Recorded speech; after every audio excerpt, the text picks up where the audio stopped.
नमस्कार, स्वागत है आपका बिहार समाचार में। आज बिहार की बड़ी और प्रमुख खबरों पर बात करेंगे। खबरों पर आगे बढ़ने से पहले आपसे एक छोटी सी अनुरोध है, कृपया वीडियो को एक प्यारा सा लाइक अवश्य कर दीजिएगा। आपका लाइक करना ही हमारी मेहनत का फल होता है।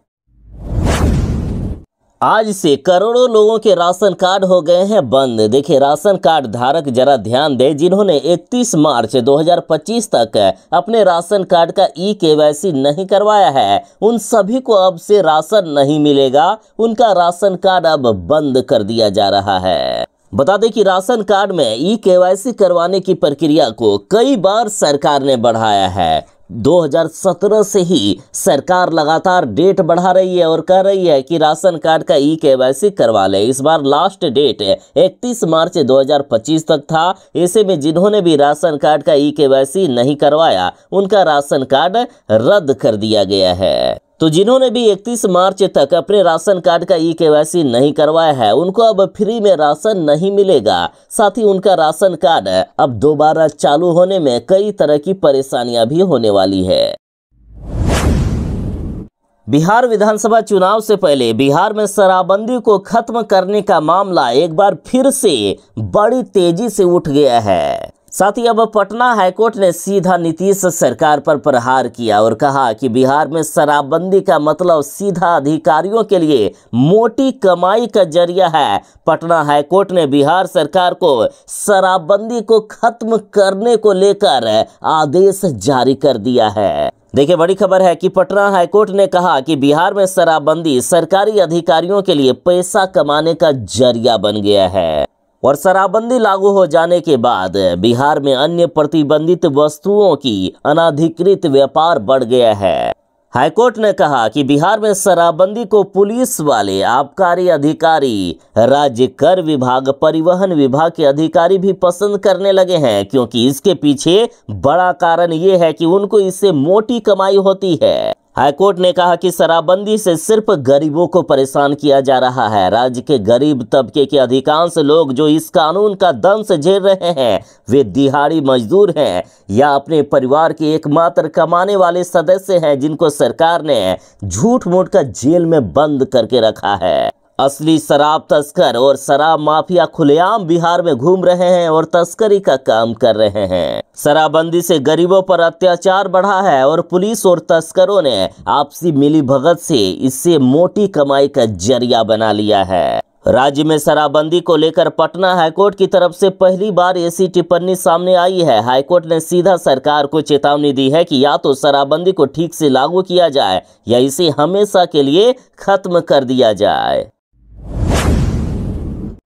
बिहार में होने वाला है कुछ बड़ा, यानी नीतीश कुमार जी मारने वाले हैं पलटी, क्योंकि नीतीश कुमार के खास करीबी एमएलसी गुलाम घोष ने लालू यादव से जाकर मुलाकात की है। खबरों में कहा जा रहा है कि नीतीश कुमार के कहने पर जदयू एमएलसी गुलाम घोष ने राबड़ी आवास पहुंचकर लालू प्रसाद यादव से मुलाकात की। गुलाम घोष को नीतीश कुमार के काफी करीबी माने जाते हैं। साथ ही नीतीश कुमार के खास जदयू की विधान पार्षद गुलाम घोष ने कहा कि राजनीति में मतभेद होता है, मनभेद नहीं होता है। हम लोग जेपी आंदोलन से निकले हुए लोग हैं, एक ही परिवार से निकले हुए हैं, एक साथ राजनीति किए हैं। ईद का मौका था और ईद के मौके पर आज लालू प्रसाद यादव से हमने मुलाकात किया।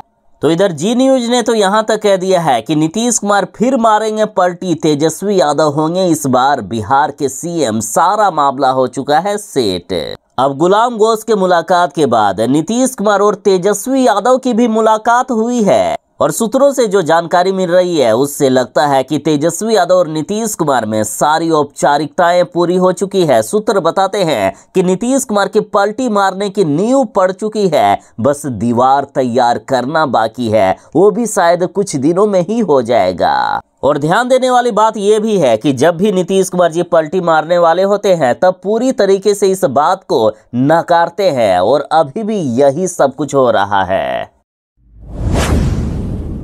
आज 1 अप्रैल से LPG UPI से लेकर टैक्स तक कई बदलाव होने वाले हैं देश में। देखिए 1 अप्रैल से नया नियम लागू हो गया है। UPI की ही बात करें तो NPCI ने साफ कर दिया है कि 1 अप्रैल 2025 से सभी UPI ट्रांजैक्शन को बंद कर दिया जाएगा जिनके मोबाइल नंबर लंबे समय से निष्क्रिय हैं। अगर आपको ये जारी रखना है तो इससे पहले नया नंबर अपने खाते में लिंक करना होगा।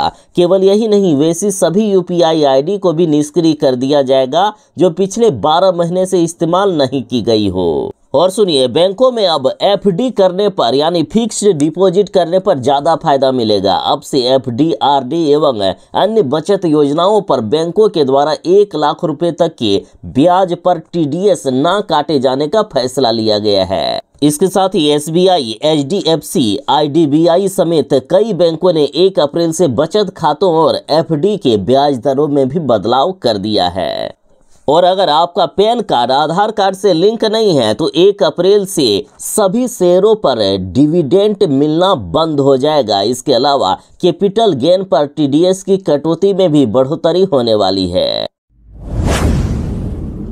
बिहार में आज से नया नियम लागू हो गया है कि अब ब्रेथ एनालाइजर टेस्ट मशीन यानी फूंक मारने वाली मशीन के द्वारा पुलिस वाले किसी को भी शराबी घोषित नहीं कर सकते हैं और ना ही किसी से जुर्माना वसूला जा सकता है और ना ही किसी को पुलिस वाले सजा दे सकते हैं। और ये आदेश पटना हाईकोर्ट ने दे दिया है। पटना हाईकोर्ट ने बिहार सरकार को फटकार लगाते हुए कहा है कि ब्रेथ एनालाइजर टेस्ट मशीन यानी फूंक मारने वाली मशीन किसी को भी शराबी बताने के लिए पर्याप्त नहीं है। पटना हाईकोर्ट ने कहा कि सिर्फ ब्रेथ एनालाइजर टेस्ट रिपोर्ट से यह साबित नहीं हो सकता है कि संबंधित व्यक्ति ने शराब पी है। हाईकोर्ट ने कहा कि इसके लिए जरूरी है कि खून और पेशाब की जांच का रिपोर्ट भी पेश किया जाए। हाईकोर्ट ने कहा है कि कई लोगों को सर्दी या खांसी होती है और उस समय वो अल्कोहल युक्त कफ सिरप का सेवन करते हैं। ऐसे में भी ब्रेथ एनालाइजर मशीन उस व्यक्ति को शराबी घोषित कर देता है और भी कई मामलों में ये मशीन गलत रिपोर्ट देती है। इसलिए ये गलत होगा कि ब्रेथ एनालाइजर टेस्ट के द्वारा किसी को शराबी बता दिया जाए। इसलिए आपसे कोई भी पुलिस वाले यदि जुर्माने की राशि मांगे या फिर आपको शराबी बताए तो आप पटना हाईकोर्ट के इस आदेश को भी दिखा सकते हैं। इसलिए अब यदि किसी व्यक्ति को पुलिस वाले शराबी घोषित करे या उनसे जुर्माना मांगे तो पटना हाईकोर्ट के इस आदेश को आप दिखा सकते हैं। अमित शाह ने दावा किया है कि बिहार को वे बाढ़ मुक्त बना देंगे। इस दावे पर लालू प्रसाद यादव ने अब किया पलटवार। देखिए, अमित शाह जी ने गोपालगंज की रैली में बिहार को बाढ़ मुक्त बनाने का वादा करते हुए कहा कि अगर राज्य में NDA की सरकार को 5 साल और मौका दिया जाए तो वो बिहार को हमेशा हमेशा के लिए बाढ़ से मुक्ति दिला देंगे। तो इस पर लालू प्रसाद यादव ने अमित शाह जी से तंज कसते हुए सवाल किया है कि पिछले 20 सालों से क्या उन्होंने बाढ़ को आमंत्रित करने का काम किया था क्या। साथ ही तेजस्वी यादव ने अमित शाह जी से पूछा है कि क्या बिहार में पिछले 20 सालों से तालिबान की सरकार थी क्या। उन्होंने भाजपा पर उपलब्धियों के अभाव का आरोप लगाया और सवाल किया कि ये लोग सिर्फ झूठ बोलने के लिए बिहार आते हैं और लालू यादव को गाली देने के लिए अमित शाह जी बिहार आते हैं। बिहार में ग्राम कचहरी सचिव की नियुक्ति प्रक्रिया हो गई है शुरू। देखिए, बिहार में ग्राम कचहरी सचिव के 1583 रिक्त पदों पर नियोजन की प्रक्रिया प्रारंभ हो गई है। पंचायती राज विभाग के स्तर से पूरी तरह तकनीकी आधारित और पारदर्शी काउंसलिंग सह नियोजन प्रणाली अपनाई जा रही है। इस क्रम में सबसे पहले 4 अप्रैल को पटना जिले के 65 पदों पर चयनित अभ्यर्थियों की काउंसलिंग आयोजित की जाएगी। इसके बाद अन्य जिलों में भी चरणबद्ध तरीके से काउंसलिंग होगी, जिसकी सूचना विभाग के सोशल मीडिया प्लेटफॉर्म और अभ्यर्थियों के पंजीकृत मोबाइल नंबरों पर भेज दी गई है। प्रशांत किशोर ने कर दिया है बड़ा दावा कि अमित शाह चला रहे हैं बिहार की सरकार। नीतीश कुमार का कंट्रोल कुछ भी नहीं है बिहार सरकार में। देखिए, लगातार तेजस्वी यादव ये कहा करते थे कि नीतीश कुमार जी की दिमागी संतुलन बिगड़ चुका है, नीतीश कुमार जी अब फिट नहीं है। और अब प्रशांत किशोर ने भी कह दिया कि नीतीश कुमार अब फिट नहीं है, इसलिए अमित शाह बिहार की सरकार चला रहे हैं। प्रशांत किशोर ने दावा किया है कि मुख्यमंत्री नीतीश कुमार का अब अपनी सरकार पर नियंत्रण ही नहीं है। इन्होंने आरोप लगाया कि बिहार सरकार को दिल्ली में बैठे केंद्रीय गृह मंत्री अमित शाह जैसे लोग अधिकारियों के माध्यम से चला रहे हैं। प्रशांत किशोर जी बोले कि नीतीश कुमार की सरकार का इकबाल खत्म हो गया है, चंद अफसर व्यवस्था को चला रहे हैं। प्रशांत किशोर ने कहा कि नीतीश कुमार जी का रोज कोई ना कोई वीडियो सामने आता है जिसमें उनकी अजीबोगरीब हरकत देखने को मिलती है। नीतीश कुमार जी की दिमागी संतुलन भी बिगड़ चुका है। कांग्रेस नेता ने बयान दिया है कि सिर्फ पटना ही नहीं बल्कि बिहार की अन्य अदालतों में भी 80 से 90% जज भ्रष्ट हो चुके हैं। देखिए, कांग्रेस नेता उदित राज ने न्यायपालिका में व्याप्त भ्रष्टाचार पर चिंता जताई है। इसके साथ ही इन्होंने दावा किया कि न्यायपालिका में भ्रष्टाचार की बड़ी वजह विशेष जाति और परिवारवाद का दबदबा होना है। कांग्रेस नेता ने कहा कि भारत एकमात्र ऐसा देश है जहां जज ही जज बनाते हैं, लेकिन न्यायपालिका के परिवारवाद पर मीडिया कभी सवाल नहीं उठाता है। कांग्रेस ने दिल्ली हाईकोर्ट के जज रहे यशवंत वर्मा के आवास से नोटों की गड्डी मिलने पर कहा कि यह मामला कोई अपवाद नहीं है बल्कि ये न्यायपालिका में व्याप्त भ्रष्टाचार की एकमात्र झलक है। इन्होंने कहा कि चाहे पटना हाईकोर्ट हो या अन्य हाईकोर्ट, 80 से 90% जज भ्रष्ट हो चुके हैं।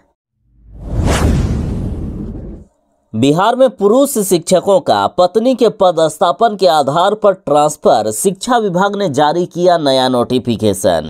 देखिए, बिहार में बड़े पैमाने पर शिक्षकों का तबादला हुआ है। पत्नी की पदस्थापना के आधार पर पुरुष शिक्षकों का किया गया है तबादला। देखिए, बिहार में महिला शिक्षकों का तबादला तो किया ही जा रहा है, साथ ही शिक्षा विभाग ने 2151 शिक्षकों का तबादला किया है। शिक्षा विभाग की तरफ से शिक्षकों के तबादले को लेकर आदेश जारी किया गया। पत्नी की पदस्थापना के आधार पर पुरुष शिक्षकों का किया गया तबादला और इन स्थानांतरित किए गए सभी शिक्षकों को विद्यालय का आवंटन 10 से 20 अप्रैल के बीच कर दिया जाएगा और ये स्थानांतरण शिक्षकों का ऐच्छिक स्थानांतरण माना जाएगा।